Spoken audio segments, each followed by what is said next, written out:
tak akan goyah, aku tak akan goyah, sebab Kau sertaku.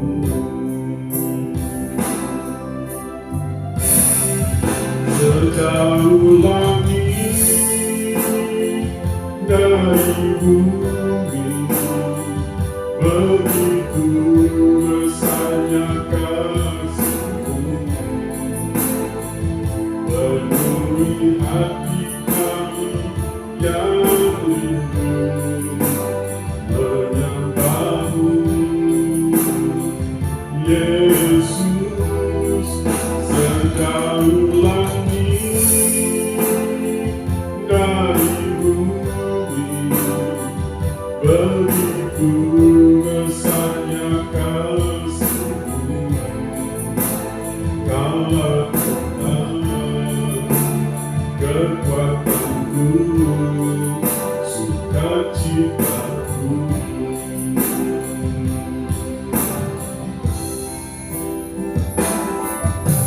Saat hadir menyembah, Tuhanlah kekuatan kita.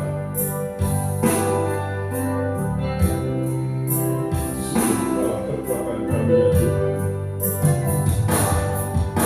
Engkaulah kekuatan, tempat perlindunganku, saat badai menerpa, aku tak akan goyah, aku tak akan goyah, sebab Kau sertaku.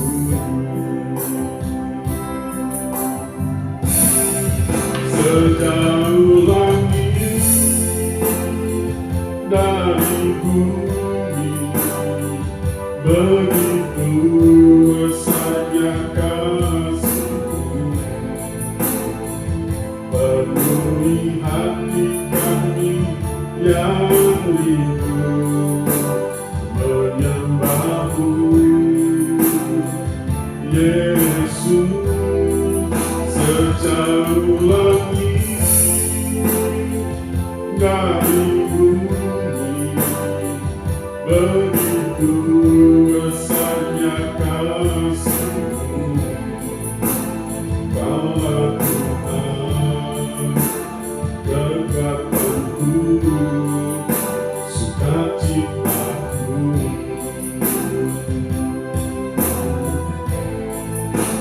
Kaulah Tuhan, kekuatanku, sukacitaku.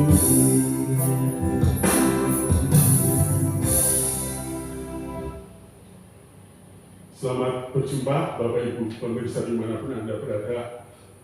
Berjumpa kami kembali dengan program Suara Pengharapan. Dan dalam edisi malam ini kami ingin menyampaikan judul Tenang di Tengah Badai. Baik, sebelum kita berbicara lebih lanjut, kita akan berdoa. Mohon bimbingan Tuhan. Bapa di surga, kami bersyukur kalau malam hari ini kami masih bisa menyampaikan berita firman-Mu di tayangan program Suara Pengharapan.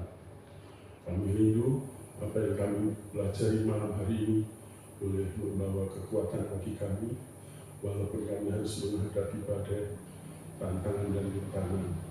Tetapi kami yakin dan percaya di dalam Yesus selalu ada pengharapan.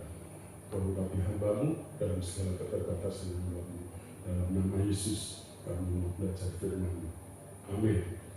Baik, Bapak Ibu Saudara pemirsa dimanapun Anda berada, saat ini kita akan belajar bagaimana menghadapi situasi yang penuh dengan badai, tetapi kita tetap bisa tenang menghadapinya.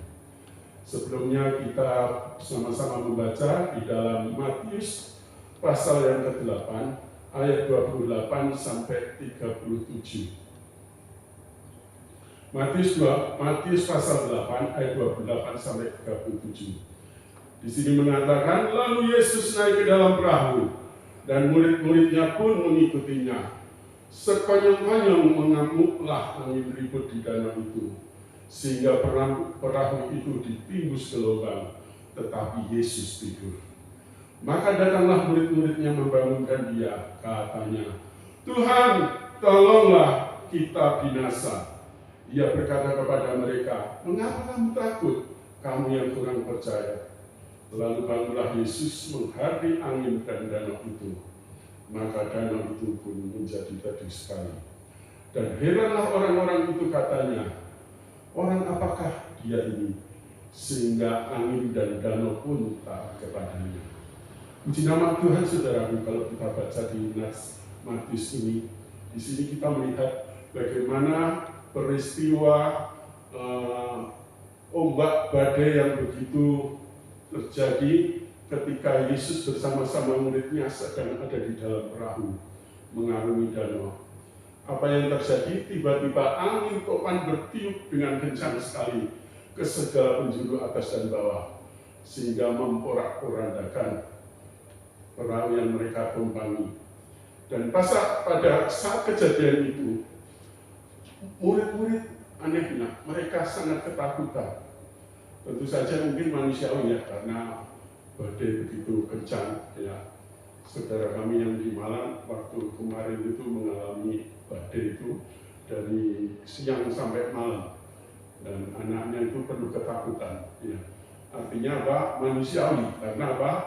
Di situasi yang seperti itu tentu penuh ketakutan ya. Lalu mereka membangunkan Yesus agar memperoleh pertolongan dari Tuhan. Hal ini layaknya seperti dalam kehidupan kita. Dalam kehidupan kita tentu banyak gelombang badai yang kita hadapi. Dan setiap orang pasti mengalami badai. Ya. Setiap orang pasti mengalami badai. Apapun bentuknya, apakah itu masalah, apakah itu sakit penyakit, apakah itu situasi yang sangat tidak kita inginkan. Tapi mau nggak mau harus kita hadapi. Karena apa? Selama kita masih diberi kesempatan oleh Tuhan untuk hidup, maka itu adalah bagian daripada kehidupan yang memang harus kita hadapi. Menghadapi masalah, tantangan, dan badai. Namun yang penting adalah bagaimana caranya, bagaimana sikap kita ketika kita menghadapi badai itu.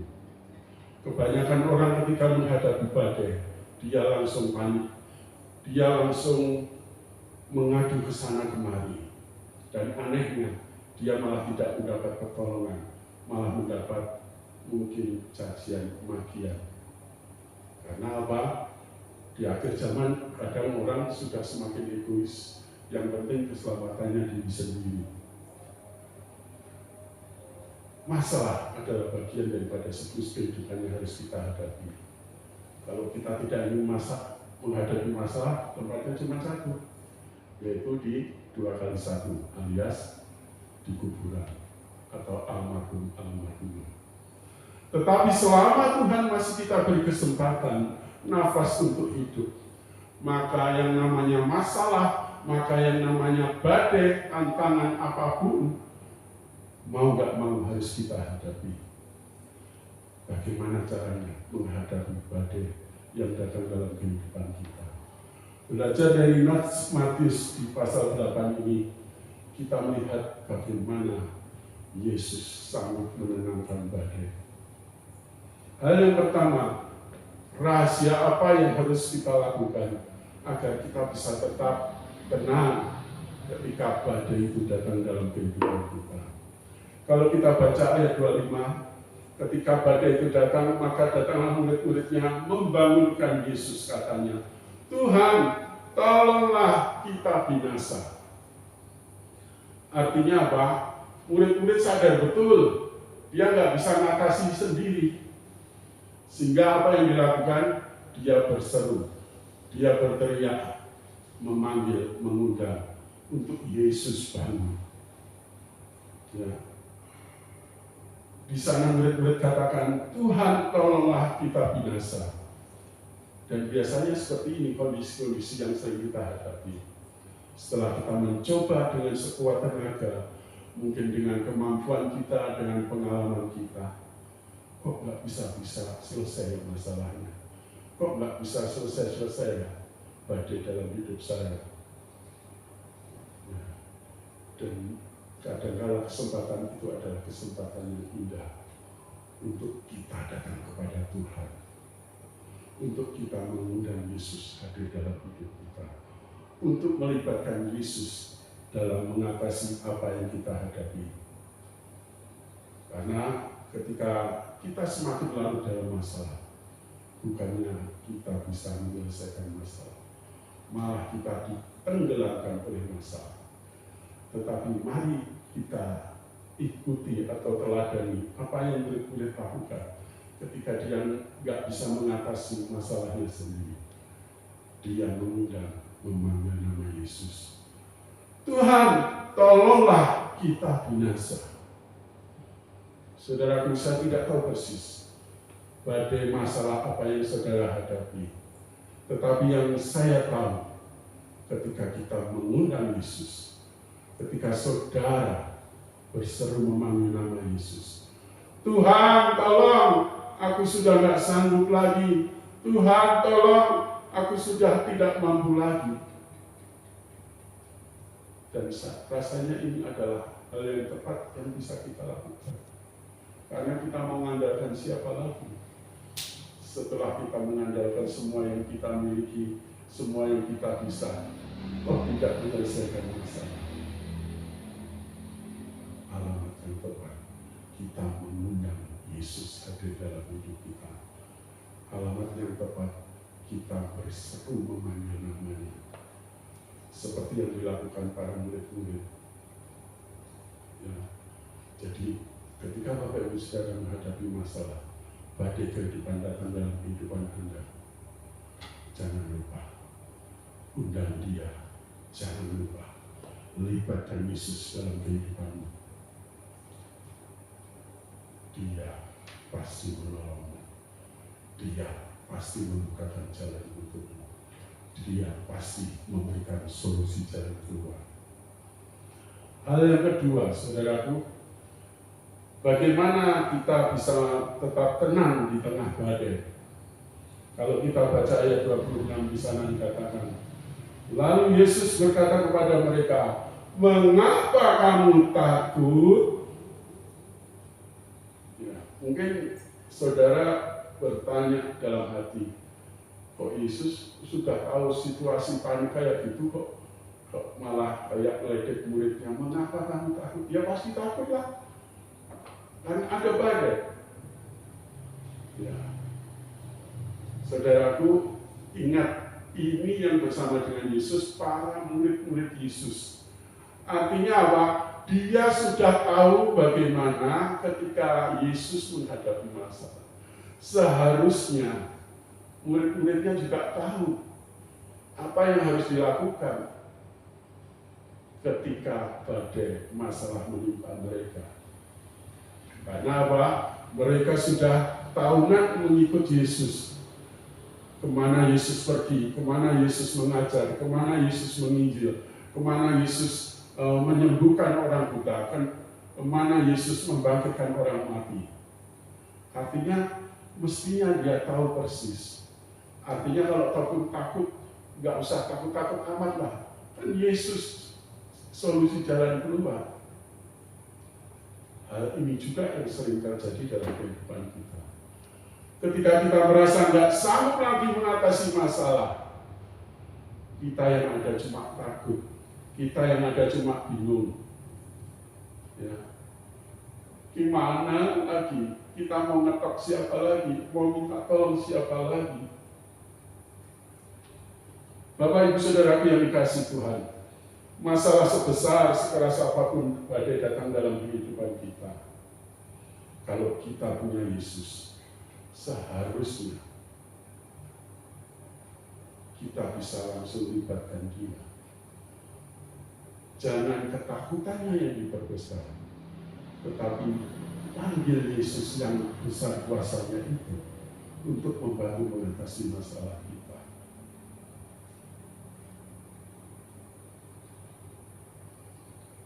Hidup ini tidak pernah lepas daripada adanya masalah, adanya badai datang dalam kehidupan kita. Tetapi satu hal yang kita belajar di sini, jangan sampai itu membuat kita takut, jangan sampai itu membuat kita bingung, jangan sampai kita ini kehilangan pengharapan. Murid-murid mestinya belajar dari apa yang selama ini mereka alami ketika mereka mengikuti Yesus. Ketika mereka laparan, Yesus bertanggung jawab memberi makan 5.000 orang dan semua nggak ada yang nggak makan. Artinya apa? Yesus sanggup mengadakan, Yesus sanggup mencukupkan. Demikian juga ketika masalah datang, seharusnya bukan ketakutannya yang diperbesar, harusnya imannya yang diperbesar.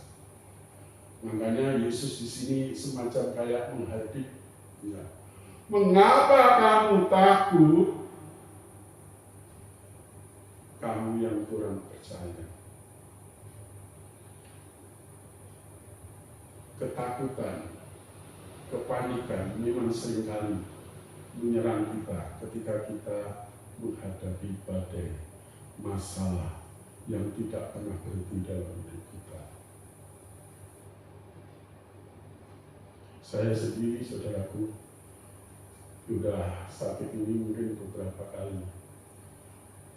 Waktu 5-10 tahun yang lalu, saya sendiri pernah mengalami sakit, ya, di mana saraf pusat ini sudah mungkin keropos gitu ya, sehingga sampai akhirnya saya ini nggak bisa berjalan. Ya. Sebagai manusia biasa, saya juga berusaha. Apa itu yang namanya dokter, apa itu yang namanya terapi, termasuk panggil hamba Tuhan, termasuk doa puasa. Artinya apa? Segala cara diupayakan supaya saya sembuh. Tapi puji Tuhan, ketika saya berjanji, karena waktu itu saya ditawari pelayanan di Kalimantan. Nah, Bapak harus malah pelayanan di Kalimantan. Waduh, Bapak lihat sendiri keadaan saya seperti ini. Waktu itu saya sudah nggak bisa melakukan apa-apa. Ya. Biar dimandiin, makan, disuapi. Semua kayak lemes, lumpuh. Tapi puji Tuhan, ternyata tawaran itu bukan hanya sekedar tawaran. Tawaran itu adalah pemicu kuasa Tuhan bekerja melalui saya. Dan puji Tuhan, ketika mungkin kehilangan pengharapan, tawaran itu bergema terus dalam hati pikiran saya, sehingga saya berjanji sama Tuhan, Tuhan, kalau Tuhan pulihkan saya, kemanapun Tuhan utus saya mau pergi, ya, termasuk ke hutan pun saya akan tetap lakukan. Dan puji Tuhan, semenjak saya bernasar berkomitmen di hadapan Tuhan, tidak dalam waktu lama, ya, saya mulai ketemu terapi. Terapinya itu biasa, cuma pakai kayu, cuma diurut saraf-saraf yang meleset dan saluran darahnya yang tidak lancar.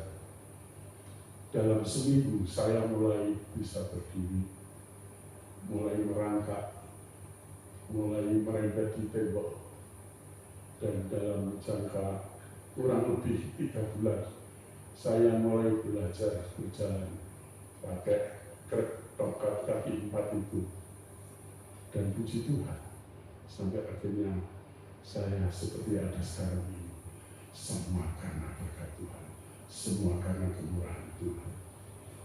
Hal yang ketiga, apa yang harus kita lakukan ketika kita menghadapi badai? Ayat yang ke-26 di sana dikatakan, mengapa kamu takut? Kamu yang kurang percaya.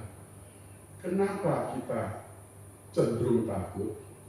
Kalau kita takut, berarti kita ini kurang percaya. Kalau kita kurang percaya, artinya kita ini nggak punya iman.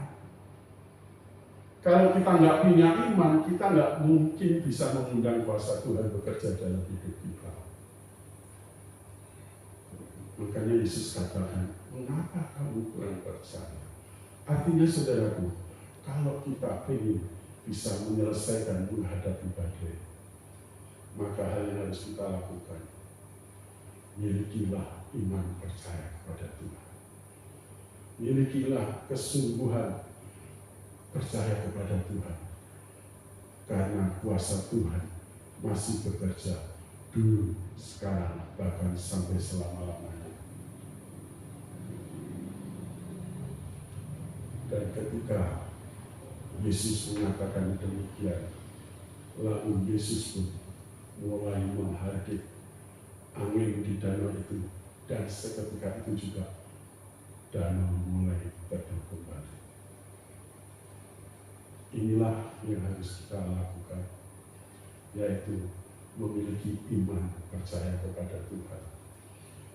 Kisah Rasul 16 ayat 13 mengatakan, percayalah kepada Tuhan Yesus Kristus dan engkau akan selamat, engkau dan seisi rumahmu. Percayalah kepada Yesus.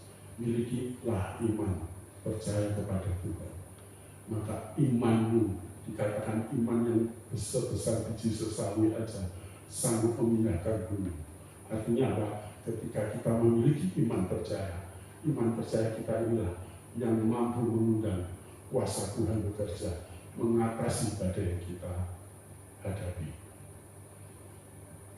Menutup renungan malam hari ini, saya menyampaikan cerita. Ada sebuah cerita di mana seorang yang biasa melakukan akrobatik, waktu itu dia mengadakan akrobatik yang cukup fenomenal, di mana dia berjalan di atas seutas tali di perairan air terjun Niagara, yaitu air terjun yang memisahkan Amerika dan Kanada.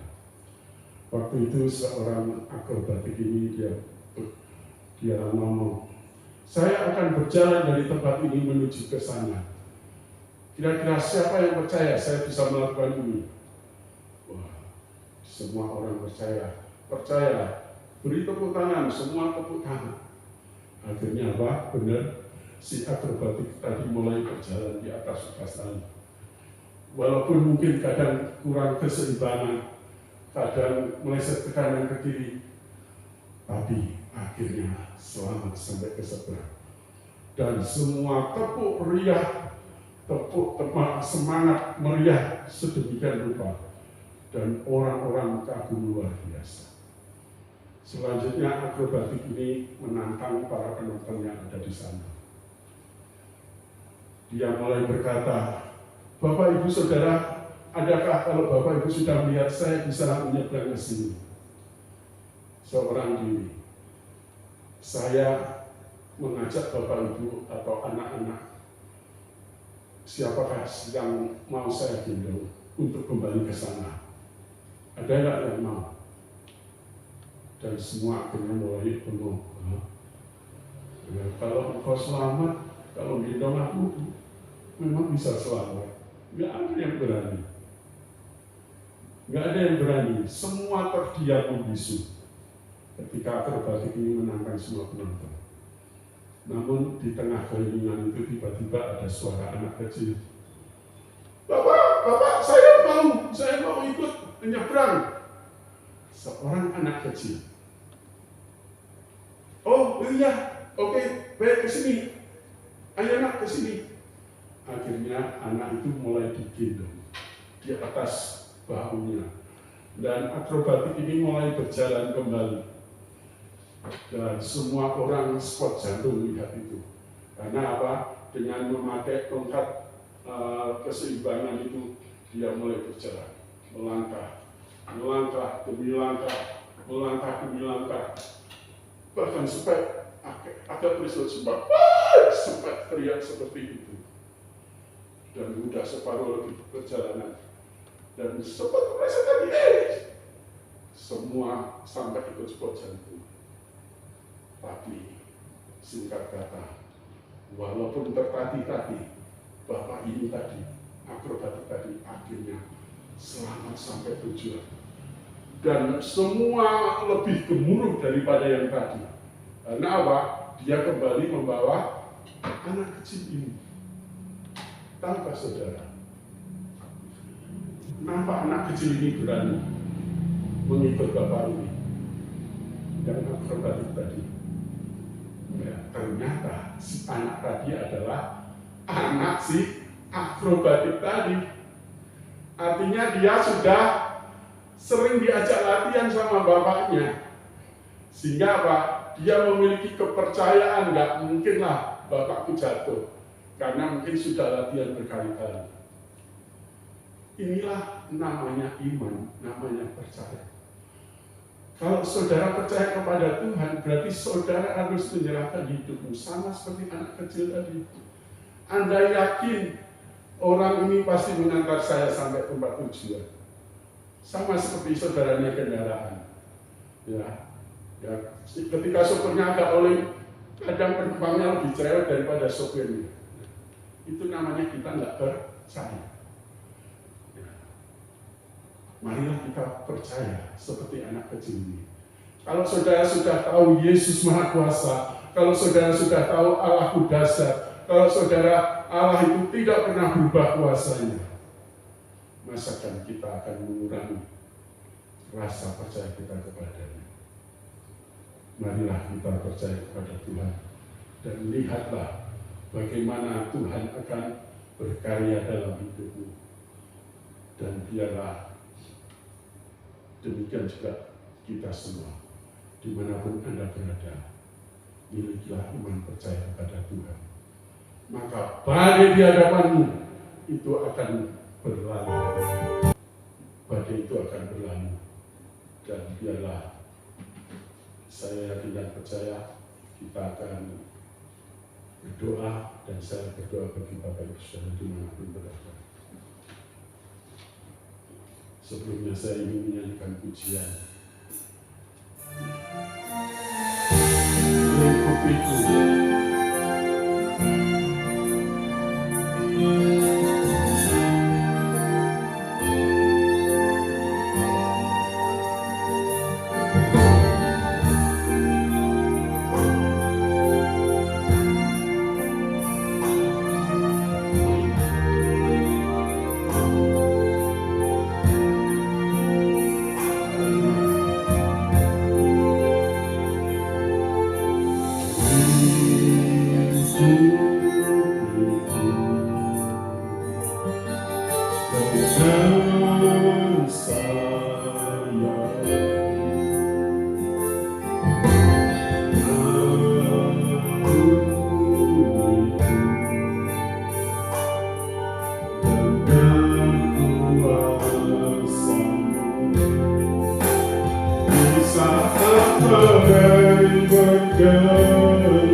Biarlah kita tetap merasakan ketenangan